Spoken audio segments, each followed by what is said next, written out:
Next, shift to the top plan using the toggle keys, and draw the top chords using the Draw Frame command in much the same manner as the bottom chords.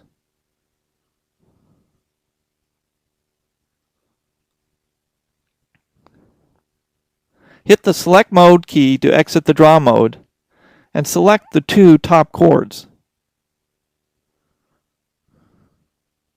Once again, because they were drawn as single physical objects, we need to go to the Assign Frame Automatic Frame Subdivide command to have the internal subdivision created so that they will be connected to the other objects. Clear the view of the assigns and then switch the left window to an XZ elevation view at y equal to 0. And draw 1 bay's worth of diagonals using the Draw Frame command. When done, right-click and then hit the Select Mode button. Next, select both of the diagonals and go to the Edit Replicate command and set dx equal to 144 inches with 4 repetitions to generate the members needed to complete one truss. Select all the diagonals and replicate on the other side.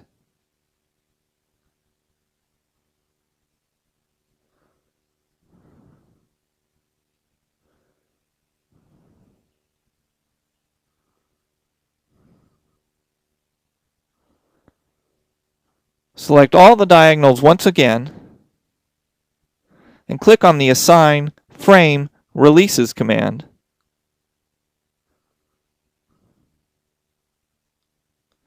And set the M33 moment releases at both ends to on. This will result in the diagonals acting as pin members. Toggle to the other elevation and repeat the process to pin these diagonals as well.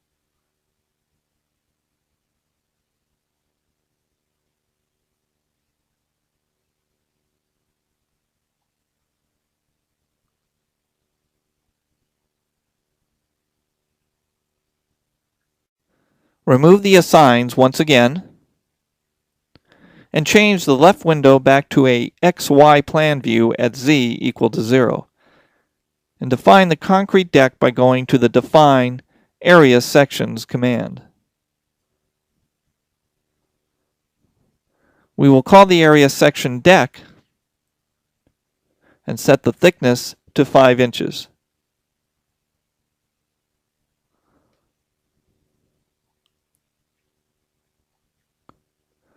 Next, draw the deck by using the Draw Rectangular Area command.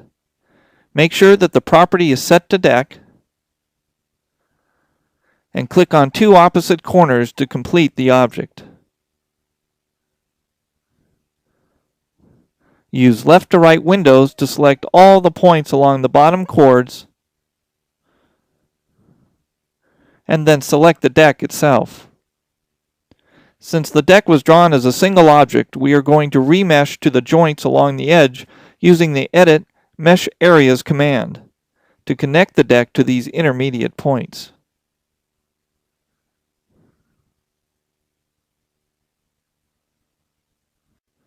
Next, select the 2 joints at the right end and go to the Assign Joint Restraints command and select the roller support. Follow the same procedure for the joints on the left, but assign a pinned support.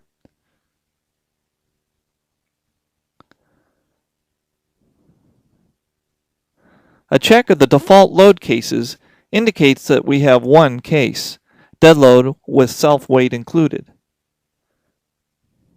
We will add a live load case.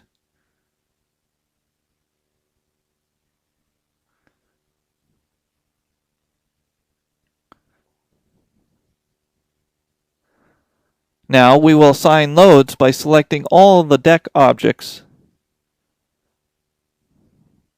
and going to the Assign Area Loads Uniform command. For the dead load case, we will apply a uniform load of 10 pounds per square foot in the gravity direction.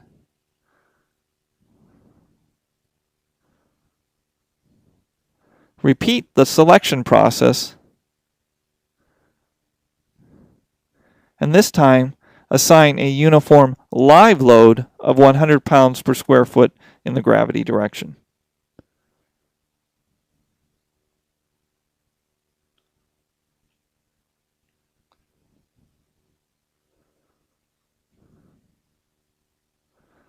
Repeat the selection one more time, but this time we will be assigning a stiffness modifier to the deck.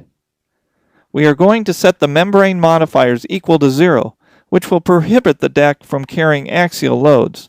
We do this to keep the deck from acting as a flange for the bottom chord of the trusses. The model is now complete.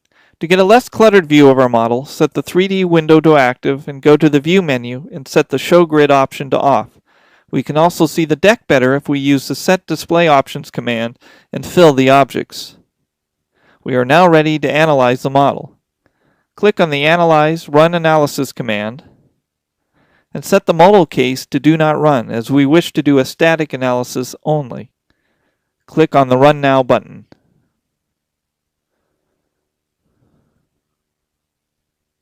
After the analysis is complete, the active window is updated with the deformed shape. The information that scrolled by on screen while the analysis was running may be accessed by going to the File, Show Input/Output Text Files command and selecting the log file. Here you can verify the size of your model and that the analysis was completed. Set the left window to active and click on the XZ View button to generate an elevation. Next, click on the Display Show Forces command and select Frames. Here you can choose the load case and type of force to be displayed.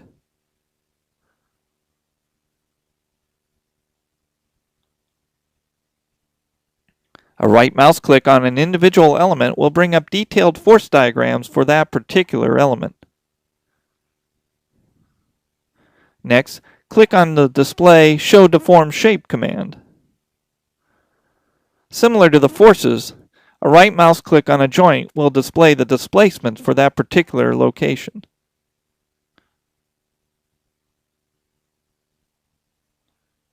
We are now ready to start the design phase. All the design options are available through the Options Preferences command. For our case, we will be using the steel frame design, and here you can set the various design parameters, including the design code to be used.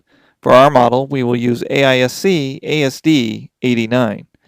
Next, go to the Design Steel Frame Design command and click on Start Design of Structure.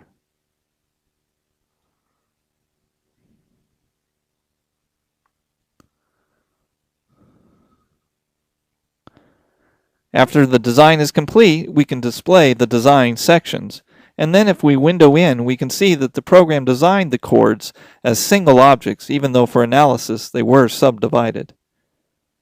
A right mouse click on a designed member will bring up stress check information, including the governing load combination. Note that the design section differs from the analysis section, so typically another analysis would be run, iterating until the two sections were the same. Clicking on the Details button brings up a calc sheet with all the pertinent design values. As a last step, typically one would check both that the design and analysis sections match by clicking on the Verify Analysis versus Design sections.